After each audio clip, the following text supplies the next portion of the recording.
So, what's up, y'all? Big news from Monday. Andre Dickas, the mayor of Atlanta and fervent Cop City backer, was disrupted when he tried to spout his shit at a panel that was being held at South by Southwest. Also, every Irish band apparently has pulled out of the festival. Why? Because the festival is tied to the American military establishment, what Eisenhower would call the military-industrial complex. I mean, Austin is a big tech city, and nowadays the tech industry is basically a fucking laundering front for the military-industrial complex. So, yeah, shout out to Ireland once again. They've been taking W's ever since the 7th in solidarity with the Palestinian people going 10 toes down. So, Dickless, he's basically aligned with the Republican Party, okay? And this is something that we're seeing a lot. Like I keep saying that there are no two parties in the United States. There aren't.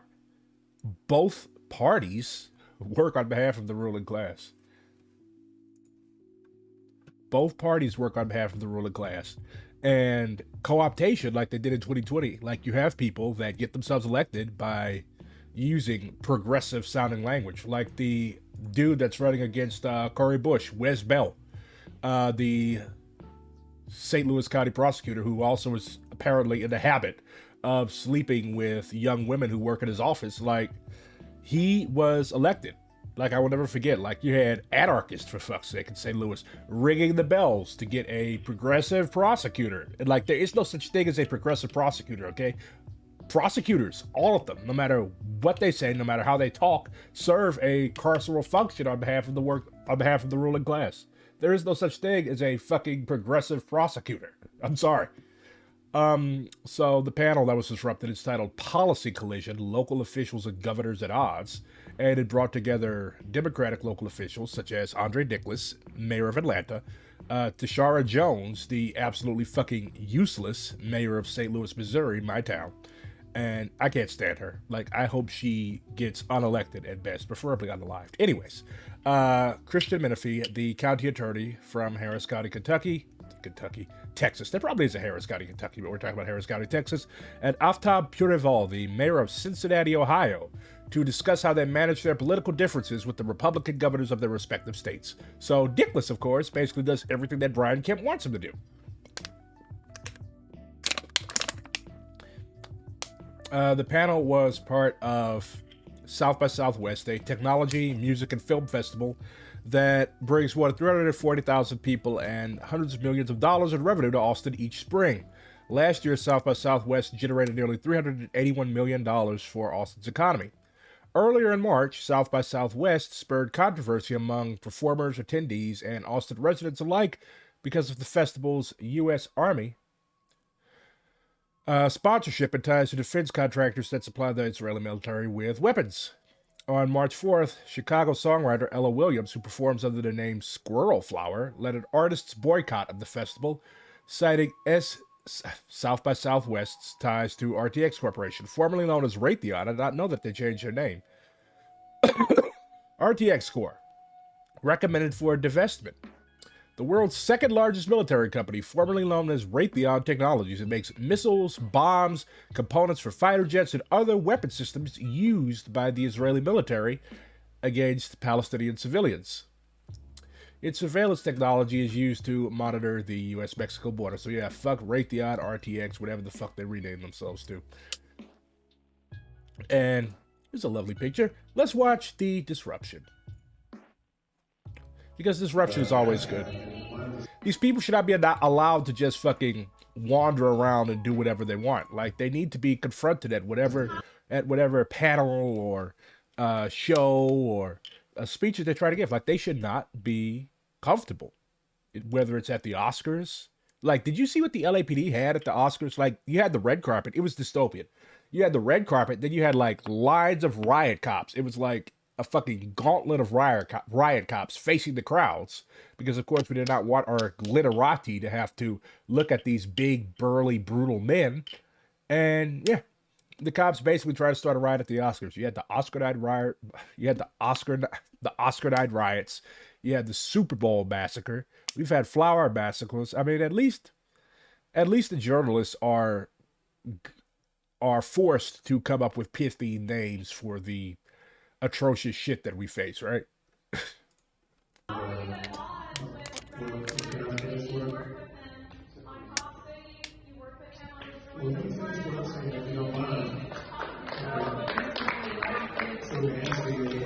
Also, y'all need to get better cameras. Like, get better cameras if you want to record this shit. Not knocking anybody, but presentation is extremely important.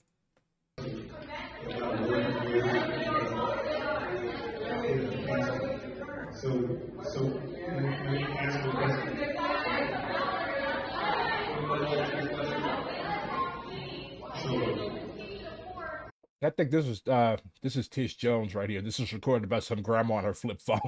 But at least the grandma is an activist. You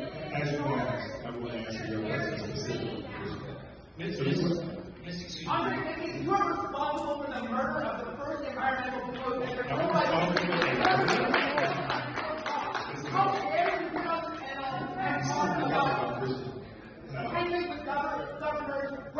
I can't even hear shit. Is this guy like, is Dickas arguing with him? Look at Tish Jones just sitting here peacefully with her fucking legs crossed. Oh, yeah, this is normal. This is okay. This is cool. Yeah, okay, yeah. She's probably fucking drunk or high or both. And is this guy like, he's looking at them, so my guess is like he's trying to engage with them. You are working with my council bill about this. You they don't want to hear our response. Does he really think that he's going to talk these people down?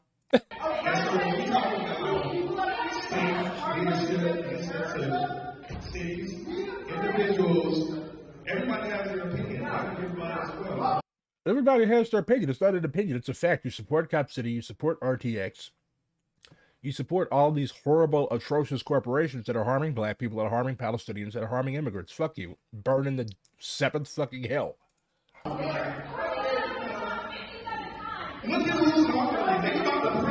No, he's found some bass in his voice.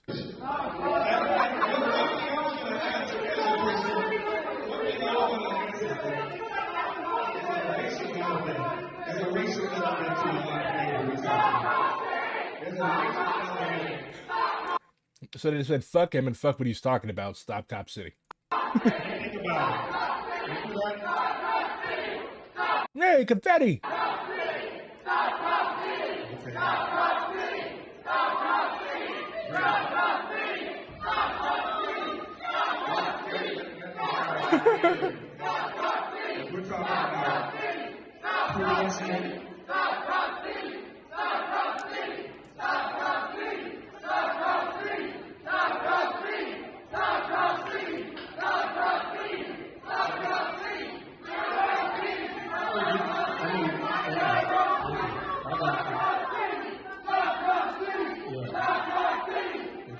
Has he run off the stage yet? No, he's still trying to talk.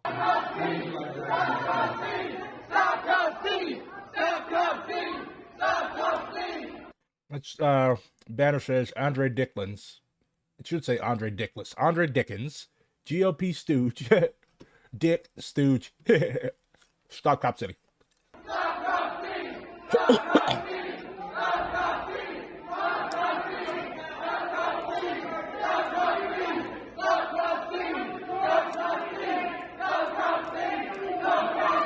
You still sitting there?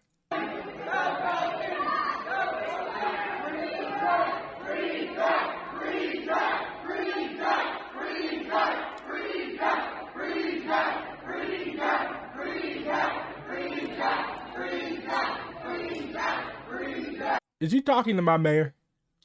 Only I get to talk to my mayor. Andre Dickhead, more like.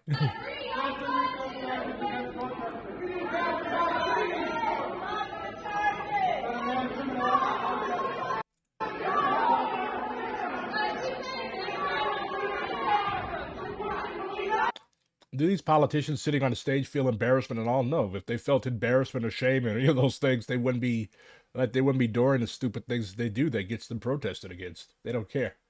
I love the crusty old white guy standing up trying to body block the banner. Dude is literally standing in front of the sign to keep it from being read.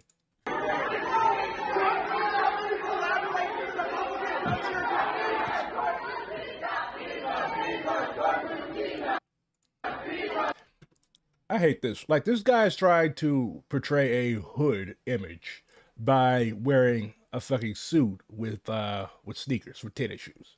Like, you're not fooling anybody, bro. It's not how you dress yourself. You could be wearing all the drip you want. You could have a fucking grill in your mouth. It doesn't mean you're not a fascist. It's the things that you do. What a lot of people don't get is that they automatically associate one's politics with identity. If you're black and you wear a suit with fucking Nikes, you're supposed to be 100% progressive. You're supposed to be down for the cause. No.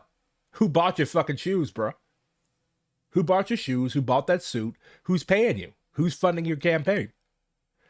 Like, you could be a sellout wearing whatever the fuck that you want to wear. Put my peasant ass in the hood, I'll dress better. Cigarette enjoyer, do you do the chain thing? A lot of Balkan dudes do the chain thing. Do you have chains?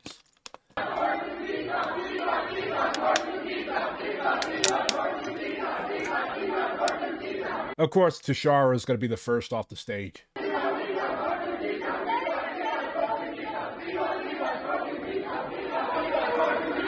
So I love this protest. Like, they were able to effectively take over and stop the event.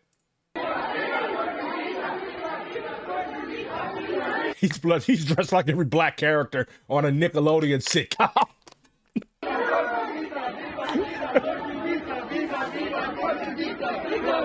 And they're following them.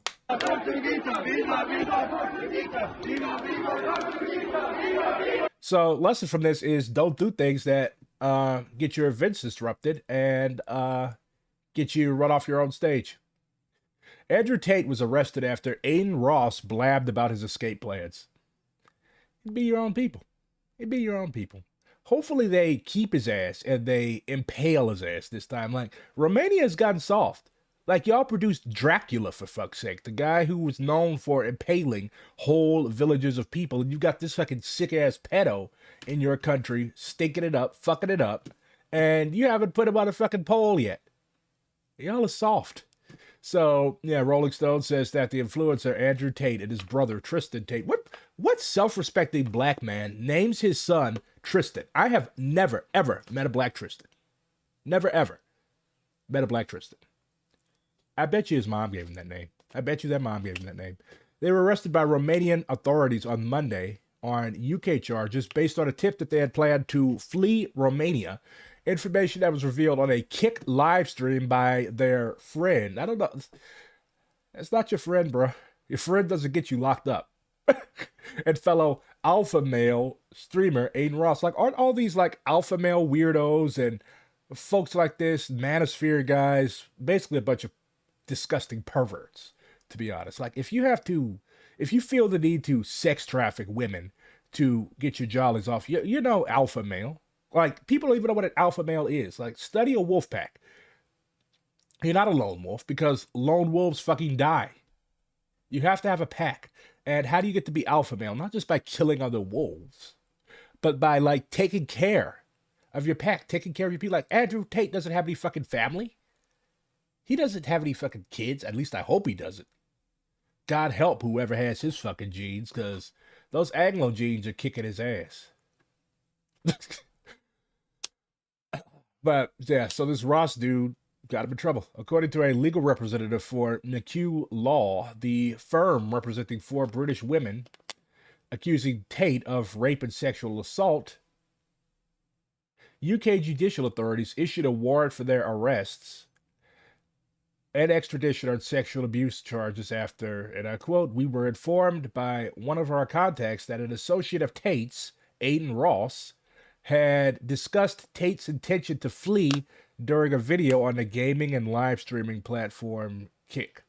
In the clip viewed by Rolling Stone, Ross appears to be reading direct messages from Tate. He says, Andrew had hit me up. He said, "Hey, I'm going to be leaving Romania soon and probably never coming back. If you want to come over and do a week of long streams and content before I leave, I think it'll be big. And it's never, I'm sorry," he said. "It's basically now or never." So your friend sends you these DMs, your pedophile friend who has committed all sorts of crimes sends you these messages because he trusts you. There is no honor amongst these fucking perverts. There is no honor amongst these fucking perverts. Why the fuck would you? Your buddy got you locked up for content. Your buddy got you locked up for content.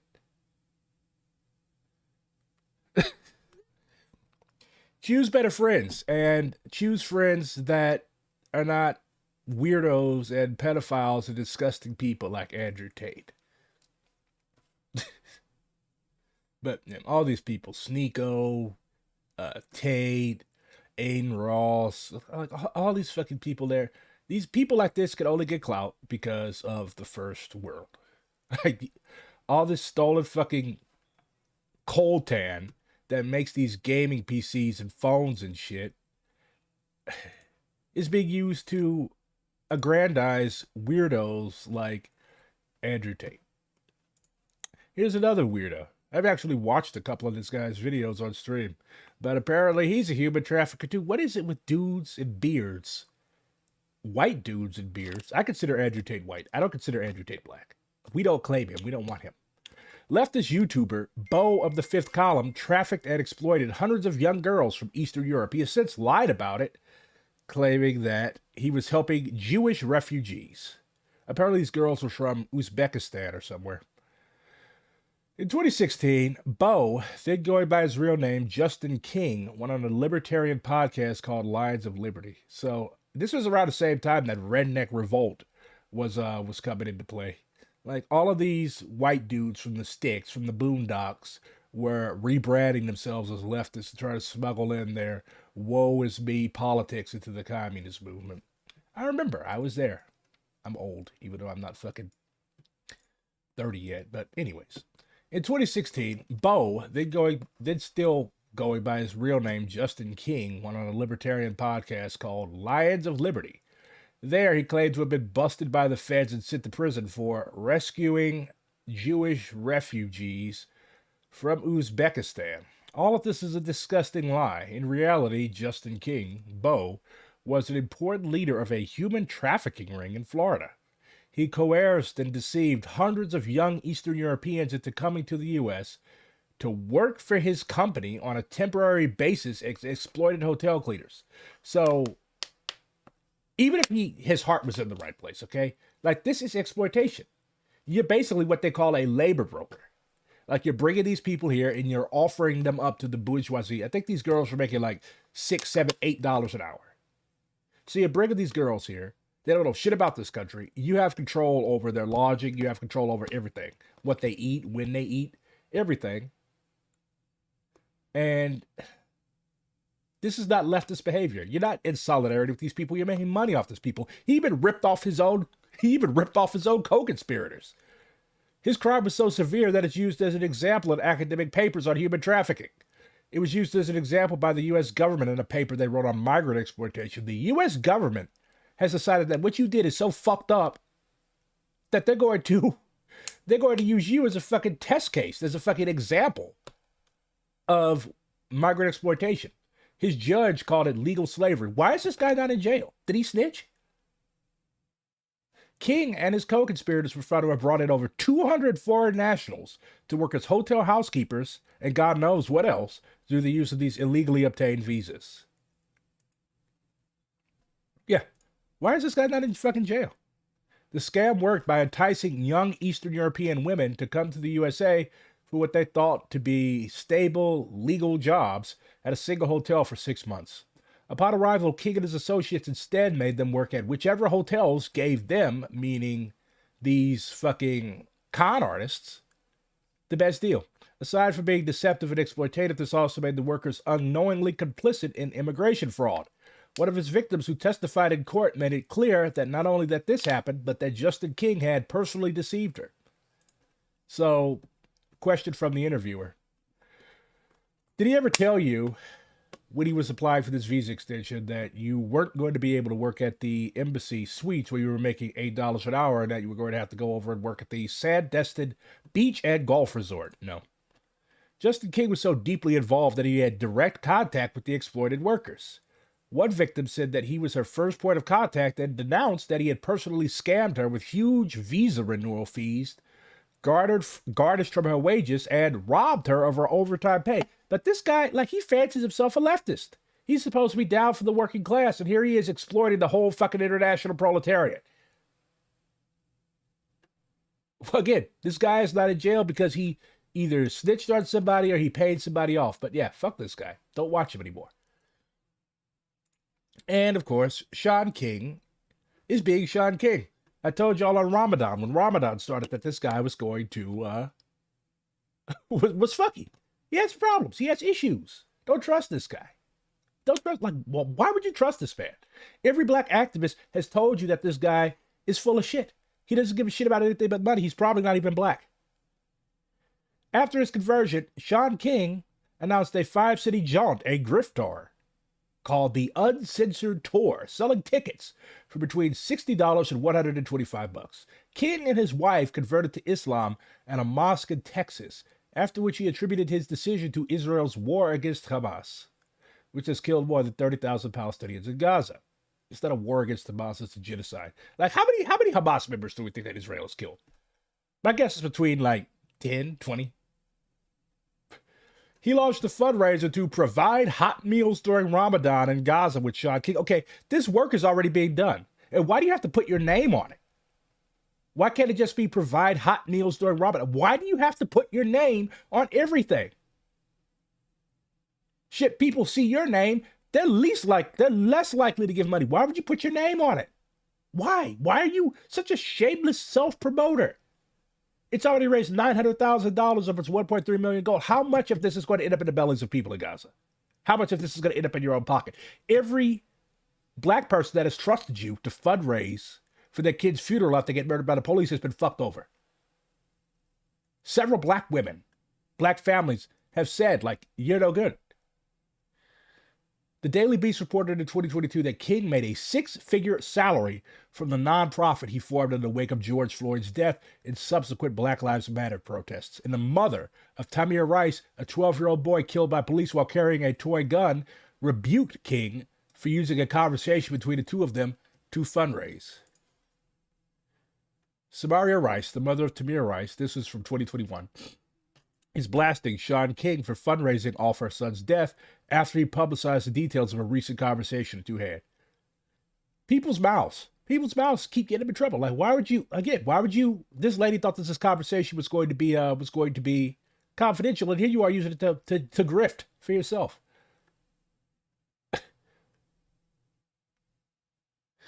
And Miss Samaria said that, well, we talked and everything that was said was very toxic and uncomfortable for me to hear, that you raised additional money and then say that you did not want to bother me.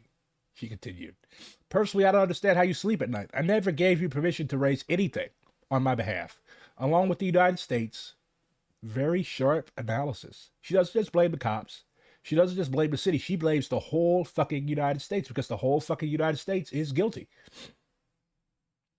You robbed me for the death of my son.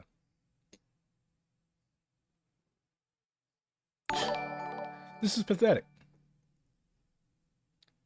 And then she goes on to say, last month in this was in May of 2021, she told New York Magazine that she had never spoken to King. I had never talked to King a day in my life. Shaun King raised all that money for Tamir and sent me a $60,000 check. She put the money into Tamir's estate, but said that she was upset a stranger had used her son's name without the consent. She has also asked Black Lives Matter groups to stop using her son's name. All of the families should be getting therapy, and all of them should be getting the tools to speak for themselves, not have people speak for them. I agree. Like, all these non-profit heads, and like, they don't give a fuck. They salivate when they see a dead black body in the street because they know here comes payday. Get on Twitter, Get the fucking good camera out, because we're going down there. We're going to march around for like 3 or 4 days. And we're going to isolate everybody that's actually from this town that has a revolutionary line. And yeah, we're going to get paid. D. Ray McKesson did that shit. Shaun King did that shit. Nobody likes these people. Nobody on the ground likes these people. His religious calendar this week. March 10th, convert to Islam. March 15th, sell premium tickets to Griftar. Look at this. Montreal QC. Uncensored Iftar. Shaun King. Shaun Ding. Yeah, Ding Xiaoping was a grifter too. I'm just going to start calling him Shaun Ding. And Khaled Beydoun. General admission, $60 plus a $10 booking fee. 3-course meal with standard setting. So the regular ass tickets, unless you're a kid, in which case you could get in for fucking $30, the regular ass price is $70. Premium meet and greet tickets, though, are $130, $120 plus a $10 booking fee. Why are you making money off these? Why? Why are you grifting off of Islam? Islam is a beautiful religion. It has many beautiful people. It's literally fueling the Palestinian resistance against one of the most evil nations of our time. And here you are. Oh yeah, I could charge people at $130. Who are the people who want to go to this event? The same types of people who say stupid shit like revolution is ableist. Those are the people who are stupid enough to pay $130 to see fucking Shaun King. This is fucking grift night. Look at this. PSL. Well, the presidential campaign, Claudia de la Cruz and Karina Garcia, want you, a working class person, to send them money to California. Get on the ballot? Why would you pay money to somebody to get on a ballot and they're going to lose the election? We want, like, why would you send money to a fucking loser? The Peace and Freedom Party primaries, and it is due to the amount of work and support we have gained from each and every one of you. We are so grateful and humbled to know that socialism will be on the ballot in California. You can't elect socialism, you fucking ding dong. You cannot elect socialism. They will literally take away the right of working class people to vote before they allow you to vote in socialism. They will allow you to vote in reforms. Like, that's all PSL is. Like, it's militant reformism.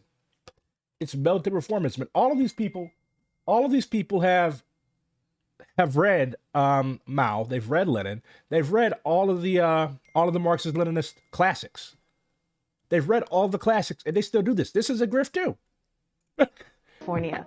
And socialism will be on the ballot in Utah, and it will be on the ballot in Hawaii. And our team of volunteers are working so very hard to get socialism on the ballot all across the country. Next up is Virginia, is Massachusetts, is Pennsylvania. We need 10,000 signatures to get on the ballot in Virginia. We have a team of amazing, I think in Tennessee in 2020, these people got less votes than Kanye West. Volunteers that have already collected 1,000 signatures. We're so confident that we can do it, but we need your help. As you all can imagine, getting socialism on the ballot in the heart of global capitalism is not. I still trip off the fact that fucking Hassan's uncle is Sink Uyghur. My uncle is a fucking crackhead. I don't have those connections. My uncle's a fucking crackhead that's in the habit of stealing out of fucking Lowe's. And man, here's another fucking socialist dude on the internet, and his dad is fucking Sink Uyghur. Easy, but it's not impossible. Our volunteers have taken time off from work and away from their families to lose. You've made these poor people take time away from their jobs and time away from their families to run a presidential campaign where you lose. Fuck you. It's just fucking grifters tonight. Me and Drake were actually on opposite sides of the Maoist split. And now he's joined DSA too. More power to him. If I end up stabbed in the back because he's a Gonzalo White agent, then at least I lived an interesting life and my last days were interesting. I'm going to throw this phone across the fucking room. Healthy reminder that the U.S. is not a full democracy, but a bourgeois republic with an undemocratic Senate, electoral college, court system, etc. Its anti-democratic functions are intentional. We cannot have a strategy that treats this terrain as neutral and favorable.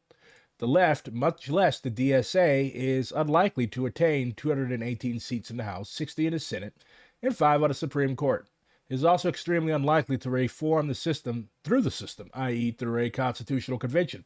Both paths are blocked. And here you have PSL, which is supposed to be so far to the left of DSA, talking about, we're getting socialism on the ballot.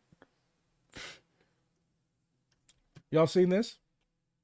A 40-year-old black woman, Twilightstalworth, calls the police. She calls the police. She called the police on her white neighbors to make a complaint about noise, right? But the police pull up, see her versus her neighbors, and immediately decide she's the suspect. The police officer walks up to her and demands her ID. She's confused. She's like, I call the police. I don't have to give you my ID. I'm not obligated to give you my ID. The officer insists, you need to give me your ID. She goes, no, I'm pretty sure I don't have to give you my ID. Because in Alabama, she doesn't. The officers have the right to ask. Alabama law allows a police officer who reasonably suspects a crime is being committed to ask for people's names and addresses and explanations of their actions, but it does not say anything about showing identification such as driver's licenses or passports. I'm going to jail for not providing my ID, Stallworth responds in the video. Even when black people try to be bougie, try to be petty bourgeois, it always fucks you in the ass in the end because nation, your national ethnic identity or whatever, is part of your class in this country. Like Fanon said, you're white because you were rich. You are rich because you are white. The two things go together. They are inseparable. The police come, they're going to see you. They're going to see a loudmouth black mammy, because that's what they used to call us, bother these poor, good little white folks next door. So who are they going to lock up? The black person. She's a suspect of committing a crime, but she's the one who called the police for help. So at this point, the officer tells her, listen, give me your ID. I'm going to arrest you. She turns around to go back into her house. Lucky for her, at this point, her 18-year-old son is recording what's happening, and thank God he was, because the officer follows behind her and slams her into her couch and arrests her. And they hold her in jail for 15 hours, and she had to pay $3,000 in bail. This woman called the police about noise, and they charged her with resisting arrest, obstruction of governmental operations, and attempting to elude an officer. And what do y'all think? So, Saturinin in chat sent me this old Struggle Sessions article, and in it they say this is a response to some stupid Discord study circle. That was all the rage of Gonzaloites a couple years ago. We also want to challenge your claim that DSA includes Marxist-Leninists. This is false. We ask you to understand that revisionists are not and never were Marxist-Leninists. I've actually met more Marxist-Leninists and Marxist-Leninist Maoists in DSA than I did when I was in the fucking little Maoist fringe. This conflation besmirches the history of Maoism, which is Marxism-Leninism today. Maoists are the only Marxist-Leninists today. Those who use this title inappropriately are but sham revisionists. They are no Marxist-Leninists. Comrade Stalin was a true Marxist-Leninist as well as Chairman Mao. There is no possible way you can suggest that any members of DSA truly qualify for that prestigious mantle. We are Marxist-Leninists because we are Marxist-Leninist Maoists, and being principally Maoist does not mean that we leave the mantle of Marxism-Leninism to the rats and the scrap heap of the DSA. Do not make such a concession to revisionism.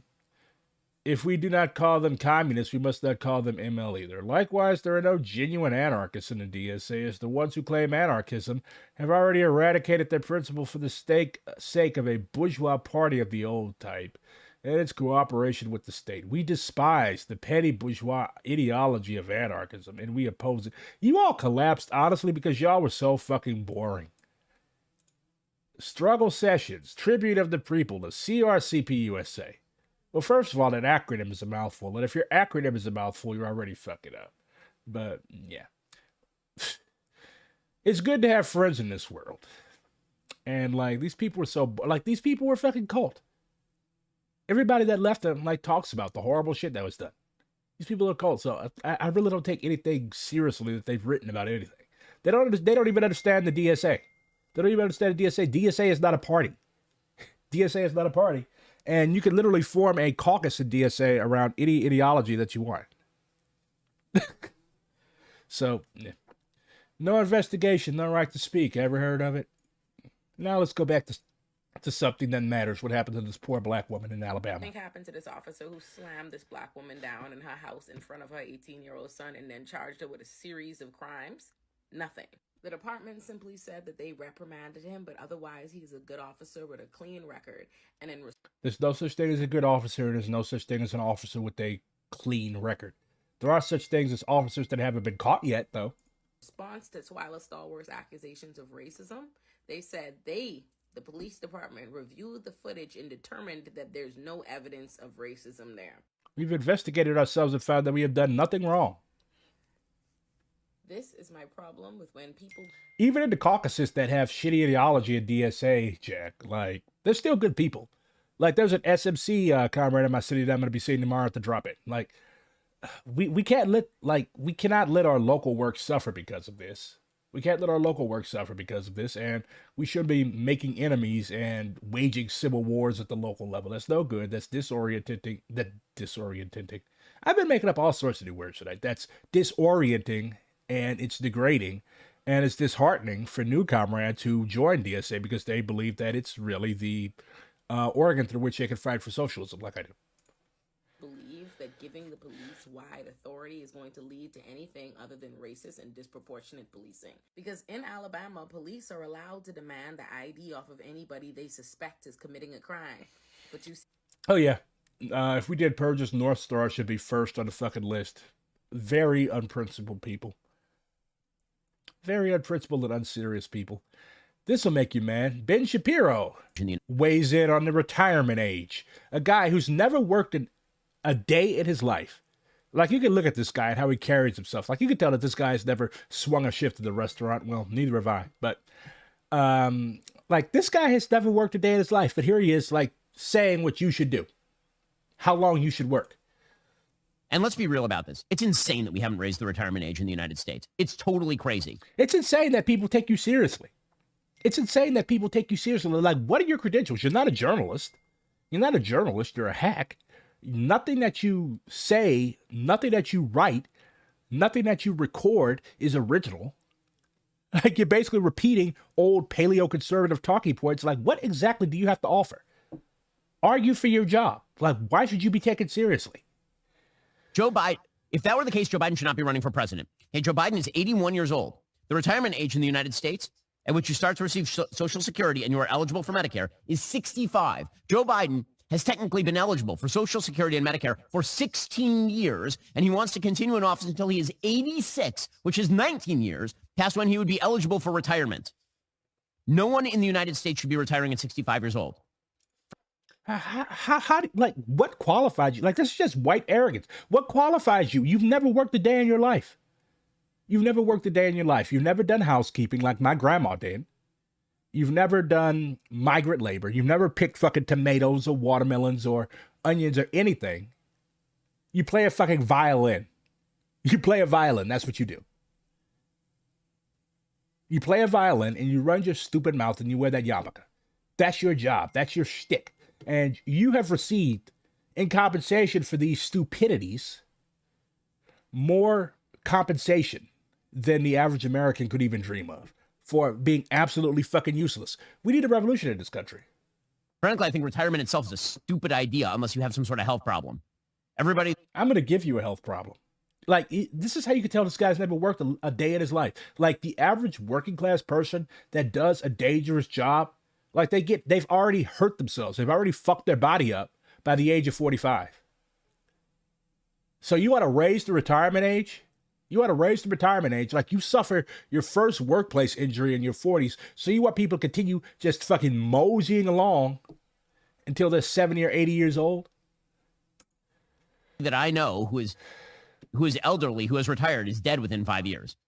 And if you talk to people who are elderly and they lose their purpose in life by losing their job and they stop working, things go to hell in a handbasket. This is the same argument that slave owners made. They were like, if you take them out of the fields, they're not going to know what to do with themselves. This guy's literally making arguments that went out of vogue in 1878. Real quick, but put all of that aside, just on a fiscal level and on a logical level. When Franklin Delano Roosevelt established 65 as the retirement age, the average life expectancy in the United States was 63 years old. Today, the average life expectancy in the United States is close to 80. It's total. Yeah, and they should be able to enjoy some of that time. Like, you really want people to work until they're fucking 80 years old? Fuck you. Hang. The Gaza Maritime route. So the American military is building a port for God knows what. They claim it's for aid. And apparently it was Netanyahu's idea. They want to replace the UNRA because they don't trust the UNRA. They don't trust anything that they can't control. And Mohammed Shahada says that this is part of Israel's plans to dismantle and replace UNRWA, as well as permanently cut Gaza off from Israel, the West Bank, and the world, and contain international outrage against Israel's war and starvation in Gaza. What do you mean, what's wrong with Caleb? The guy sexually abused and exploited his cadre. Where the fuck have you been? The trucks with the food on them will then be transported to distribution points in Gaza. The political source said that there is no guarantee that Hamas will not try to take over the trucks as happened in the past, but they are determined to prevent this. The political official explained that through the opening of the cruise line, Israel hopes to achieve several goals. First, the replacement of UNRWA by another organization that will be responsible for the distribution of food. The second is the denial of the governmental symbol of Hamas as having the power to feed the residents of the Gaza Strip, in the building of consciousness that other parties will take care of the food and ensure its continued flow. Maybe if you remove the blockade, the people of Gaza will feed themselves and they don't need aid. Like they need aid because of you. You have this country under blockade for almost fucking 20 years. Yeah. Who is who of Colombia's Marxist guerrillas?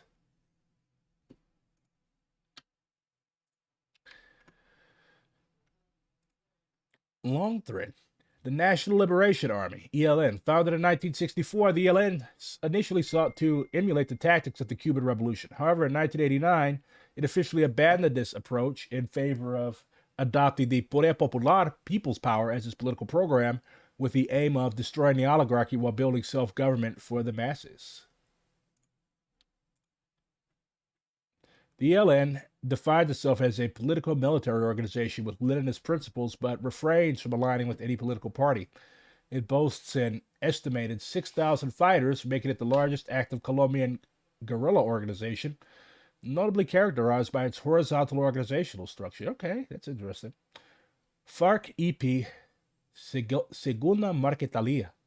Once Colombia's most significant guerrilla group, the FARC-EP laid down its weapons in 2016 as part of a peace treaty, damn fools, that has since faltered. Of course it did. In 2019, a faction of high-ranking ex-FARC commanders led by the iconic Ivan Marquez resumed armed struggle under the banner of the Segunda Marquetalia. The SM professes allegiance to the Marxist and Bolivarian principles of the old FARC, but claims to pursue a defensive military strategy. Its movement encompasses guerrilla units, popular militias, a clandestine communist party, and civilian mass organizations. The FARC-EP Central Staff, EMC. The EMC emerged as another faction of the FARC during the peace process, aiming to consolidate scattered dissidents under one federation. EMC wields significant military power with over 3,500 active fighters spread across 173 communities in 22 provinces. The EMC has less political clout than the Segunda Marquetalia and does not have a communitarian party, but is militarily more powerful. It also draws on the legacy of the old FARC, but differs significantly from its organizational model. The Popular Liberation Army. As Colombia's smallest active guerrilla group, the EPL traces its roots to the armed wing of the Maoist split of the Colombian Communist Party. Ooh, are these my boys? Established in 1967. In 1991, a substantial portion of the EPL demobilized following a peace agreement, while a splinter faction retained its arms. Facing internal turmoil, the EPL grappled with two competing command structures. One focused on drug trafficking, and the other committed to political military struggle. In 2020, the political faction emerged victorious, eliminating its rival leadership, proclaiming in a communique that the communists retook control. The EPL is the only guerrilla refusing negotiations with the state. Okay. They got all types of boys and girls and non-binary people working down there under arms.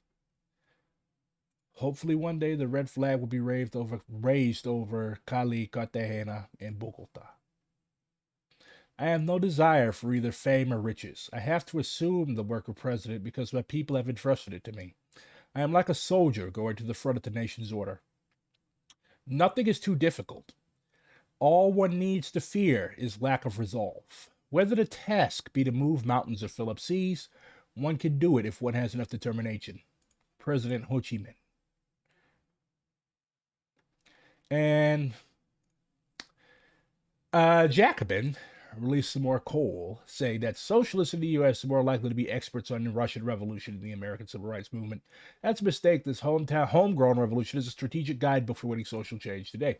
I agree, actually. But Jacobin and many of their writers do this thing where they always focus on the nonviolent, the wonkish, bureaucratic aspects of things, and they never focus on they never focused on the militant youth. Like, I don't think Kwame Ture was mentioned in that article once. We got to study Robert F. Williams, the militant youth that rioted when the cops started their shit. Like, do you have any idea how many times black kids tore up Atlanta, Montgomery, Birmingham, New Orleans, and shit?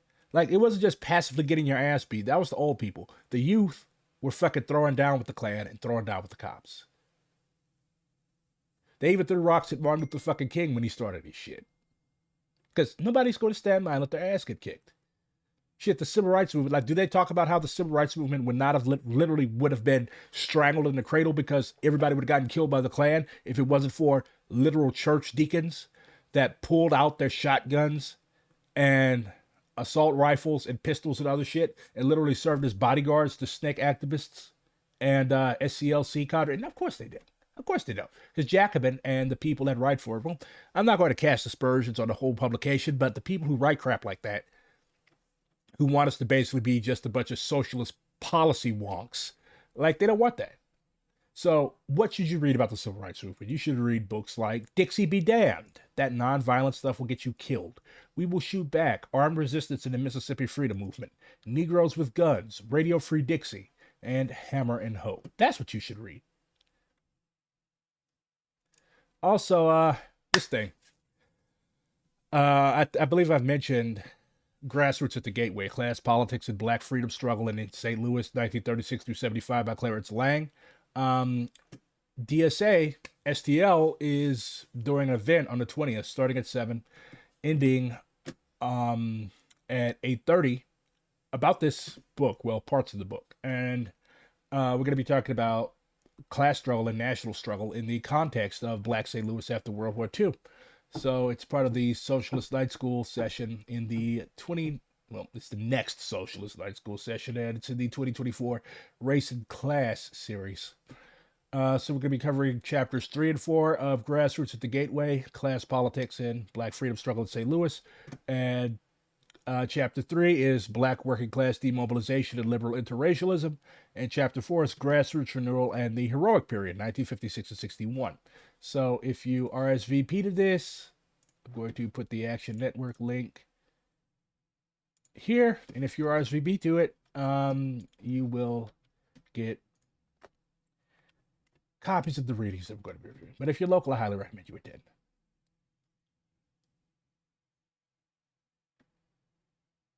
Also, if your organization does things that you disagree with, don't do a doom strike.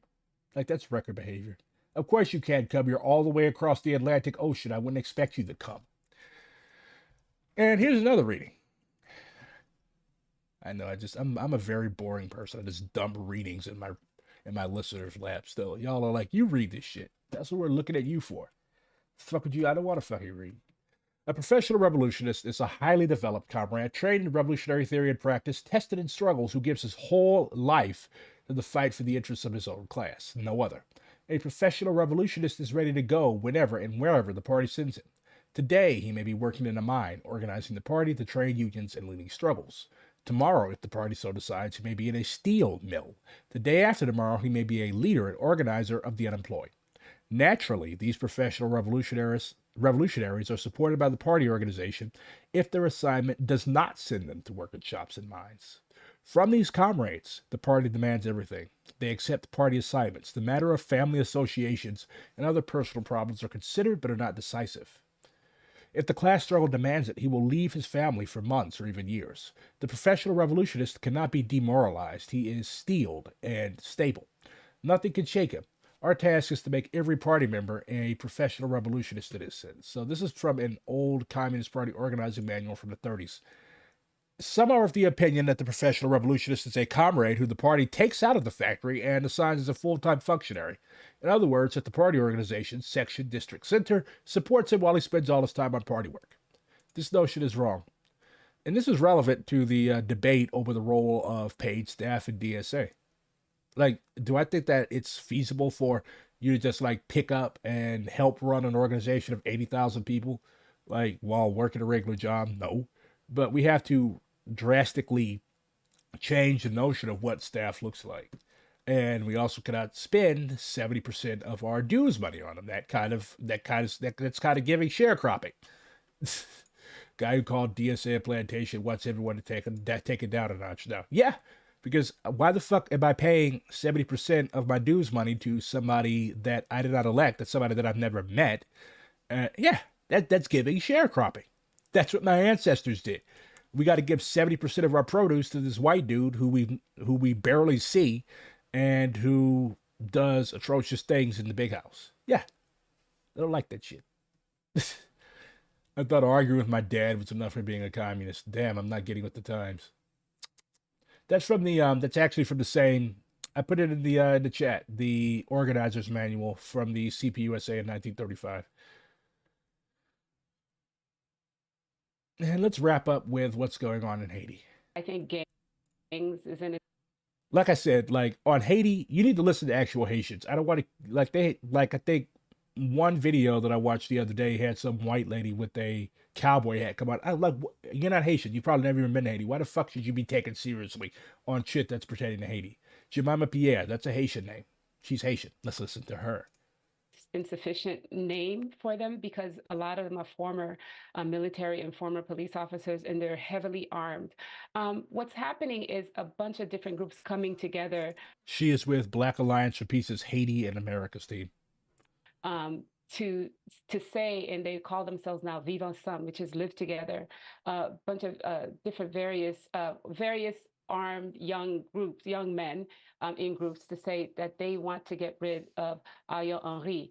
Now, we hear that there are negotiations happening around the clock, and apparently there's supposed to be negotiations going on today, I think in Jamaica or by the CARICOM countries that include the US, France, and Canada. The problem, though, is the fact that there are all these negotiations going on outside of Haiti by many foreigners with no main participation from the Haitian masses. And I think, we have to go back and understand that the root of this crisis is not last week, it's not this week, it's not even Ariel Henry, but we have to go back to 2004 with the coup d'etat. So take us on that journey back. If you'll give us the historical context in your piece, it's headlined Haiti as Empire's Laboratory. In it, you write, Haiti has been and continues to be the main laboratory for U.S. imperial machinations in the region and throughout the world. Explain. Yes, definitely. We say the crisis in Haiti is a crisis of imperialism. In 2004, as has been revealed and admitted to, the U.S., France, and Canada got together and backed a coup d'etat against the country's first democratically elected president, Jean-Bertrand Aristide.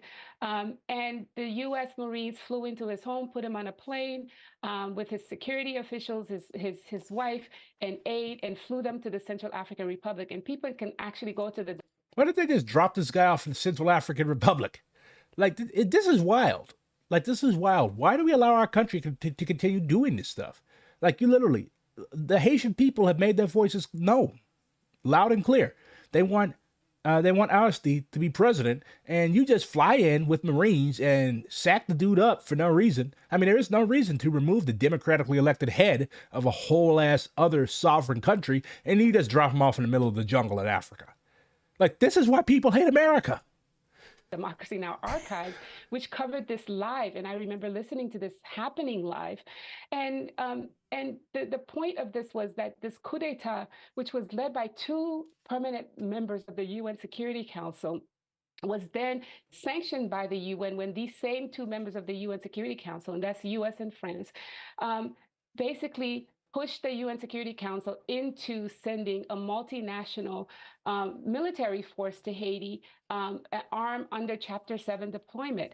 And that itself was illegal because the original coup d'etat was illegal. The US ambassador to Haiti and the deputy ambassador were in the process. They're the ones that named who the interim president would be, put together a council of sages that basically restructured Haiti's elected president. And back then we had 7,000 elected officials. Today we have 0. And over time, I say Haiti has been under occupation because it is this military occupation, the minister occupation that's went from Why are y'all in chat talking about, oh, screw France? Yeah, blame everybody. Blame the Spanish, blame the Portuguese, blame this. Like, yeah, we know who's responsible. Now, what are we going to do about it? 2004 to 2007, that established the core group. That it's an unelected group of Western officials, including Brazil, which led the military arm of the occupation in 2000. This is why a lot of people rightfully condemn Lula, because I understand a lot of DSA comrades like him. A lot of people on the left in general in the Imperial Core love Lula. I mean, he has big Bosmer energy.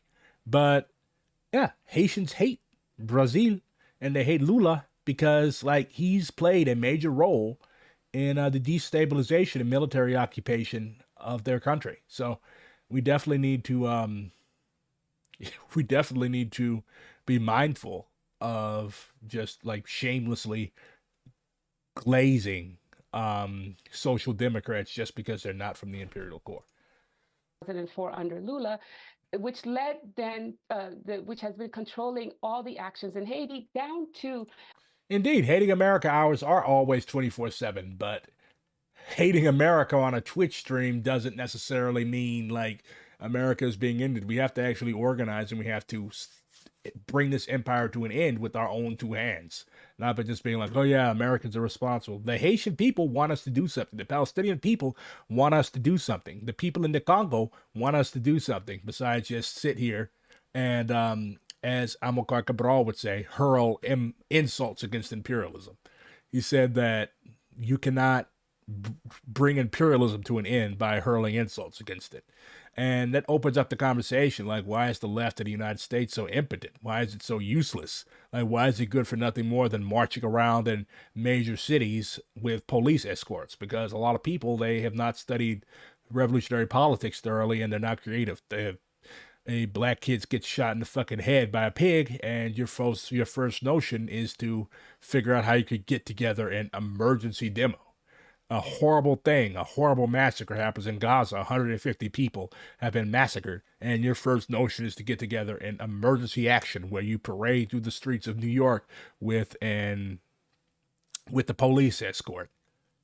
And then when people get arrested, you're nowhere to be found.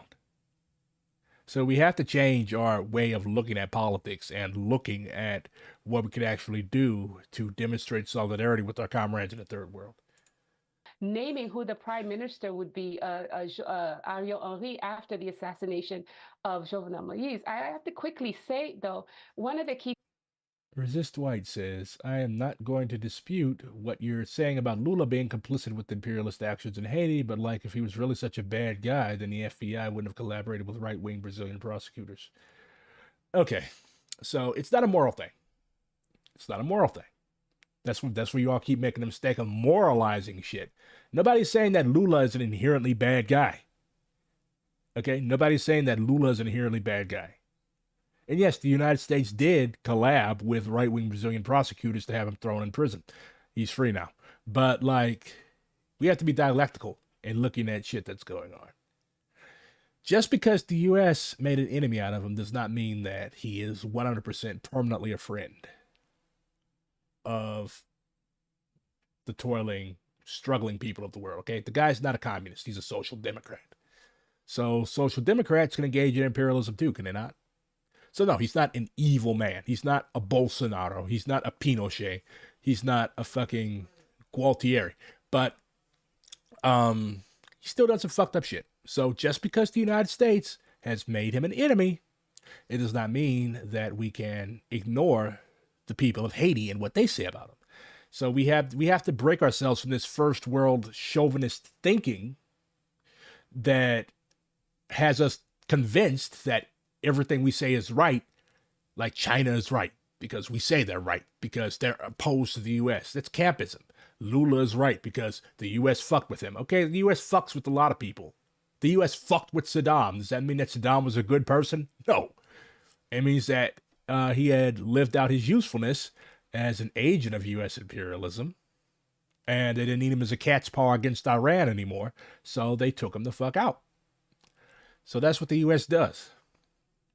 I just find myself using it. 2010, after the earthquake in Haiti that killed hundreds of thousands, where the U.S. pushed the sitting president, René Préval, to have elections. And in the WikiLeaks papers revealed to us later that Hillary Clinton actually flew to Haiti and changed the election results, where Michel Martelly of the PHTK political party. Do I think the UN will invade Haiti? I mean, they're certainly gearing up for it. The Marines are already down there. And if you know anything about the United States military, they always send the Marines first. Like, those are the dumb jarheads and meatheads that kick in the fucking door. I mean, Delta Force and all those other spicy boys have probably been cooking up shit down there.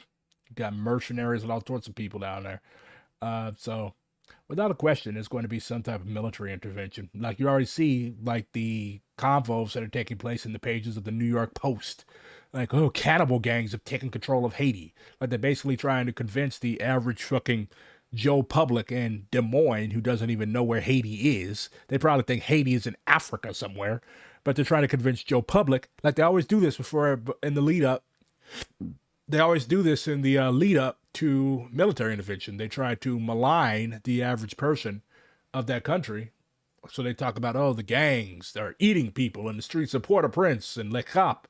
And before you know it, you've got people marching through the streets of Chicago saying, invade Haiti. They don't even know where Haiti is, but yeah, let's bomb Haiti. Then you got people at the fucking diner, people on your job. They found out about Haiti and they really don't like Haiti, and they think Haiti should be bombed to stop all these cannibals from eating these innocent little children. So that's how a narrative is developed. So yeah, they're definitely cooking up a narrative, just like they did before they invaded Iraq. What can the United States do to help Haiti? Leave Haiti the fuck alone. Quit intervening in their internal political processes. Party did not make the first round, but the U.S. forced the Haitian Election Council to actually put him in the second round. And so establishing the PHTK, Michel Martelly, a neo-Duvalierist, as Haiti's president with under 20%. Wait, Sweet Mickey? Michel Martelly, the compa musician, was a neo-Duvalierist? If you don't know who Papa Doc Duvalier was, look him up. Look up Look Ne Comprend Tout, the vampire of the Caribbean. Like, this guy literally stole his own people's blood and sold it to the U.S. Yeah. They call him the vampire of the Caribbean. This guy literally stole his own people's blood and sold it to the U.S. for blood transfusions. Papa Doc Duvalier and his son Baby Doc got ran out of the country. I think in 1986, but yeah, extremely corrupt and extremely brutal. The Tonton Macoute is basically like a Haitian mythological figure, like Krampus or the boogeyman, that is supposed to pick up all the kids in his burlap sack and take them off somewhere to eat them or something. But the Tonton Macoute in Haiti, it was like the Iranian Savak. Like, they would literally, if you said anything against Duvalier, or if they had the notion that you were doing something that was anti-regime, the U.S. supported all of this, by the way. Like, they would literally just massacre your whole family. Extremely, extremely brutal. And Martelly is like a modern-day fan of these guys. Wow. People voting, with the largest political party in Haiti, La Balance, not being able to participate. We set the stage for what we see today. So by the time we get to Ariel Henry being imposed on the Haitian people by the core group, we have no elected officials, because Michel Martelly, basically under him, we lost a lot of, we didn't have many elections. And then he put in his protege, Jovenel Moïse, who was also unpopular and didn't run. Yeah, he was so unpopular, he ended up getting killed, if I recall correctly. Some people broke into his house and murdered him in the middle of the night. Well, U.S. mercenaries broke into his house and murdered him in the middle of the night. Anyways. any elections. So we actually haven't had any elections in Haiti since 2016, when Jovenel Moïse was selected for us by the core group.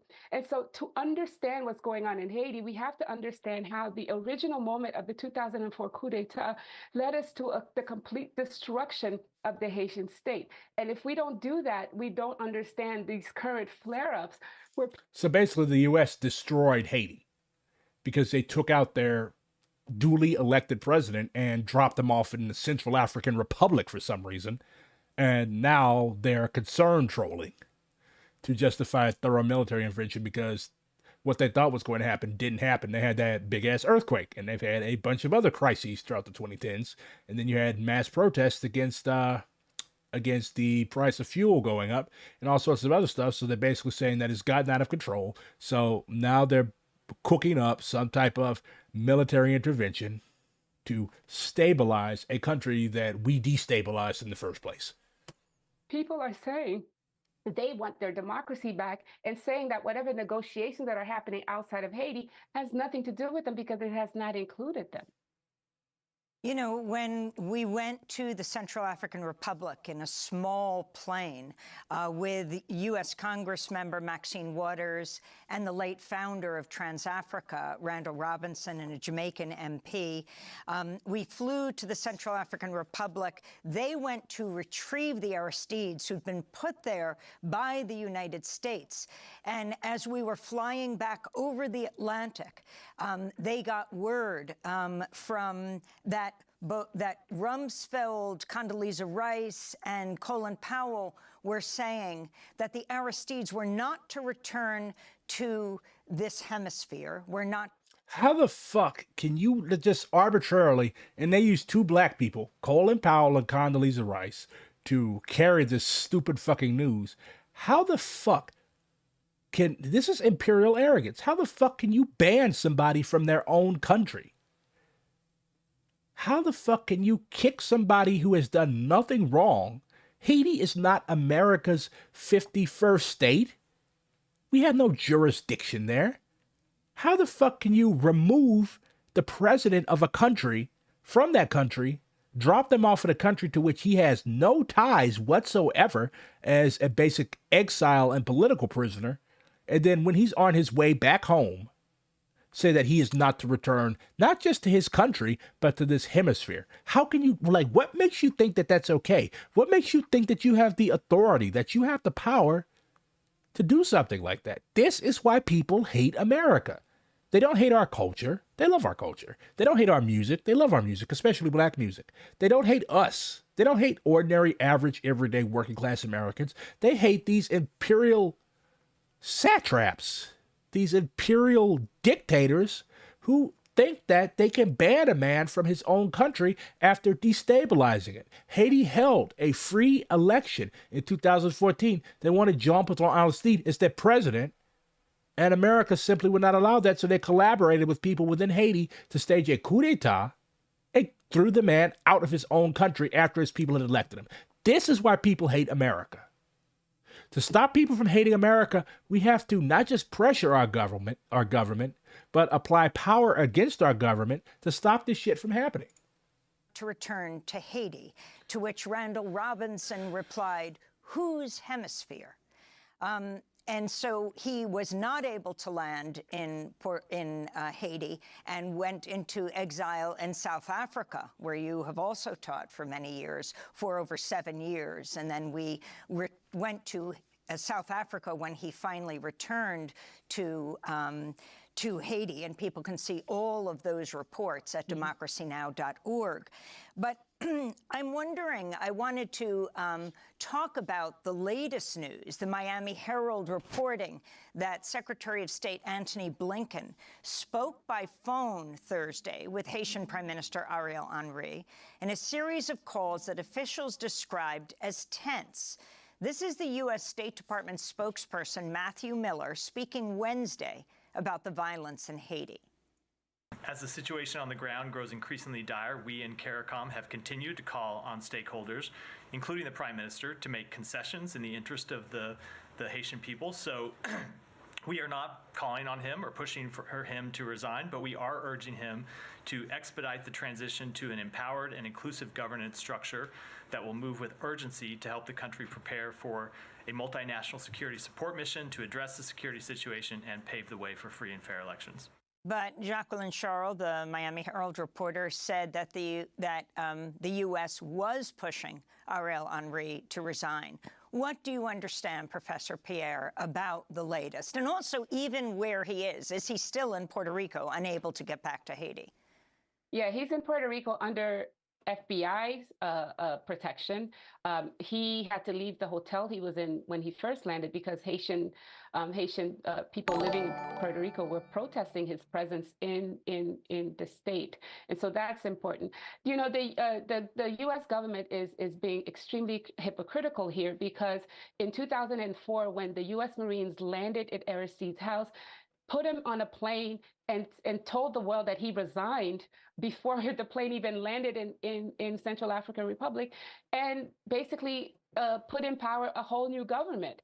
And now they're saying that this unelected prime minister that they put in place refuses to resign, where he actually has no legitimacy and no mandate whatsoever. I also want to say quickly, just to touch back to the question earlier, is the reason I say Haiti's a laboratory, because this is the first coup d'etat that was sanctioned by the UN, and Haiti was ruled by a multilateral coalition of all these countries. And so the UN occupation of Haiti through MINUSTAH and through the core group is multinational, multiracial, and it almost seems as if this is a humanitarian effort as opposed to a coup d'etat that has been successful. And so the whole world is participating in the occupation of Haiti unwittingly.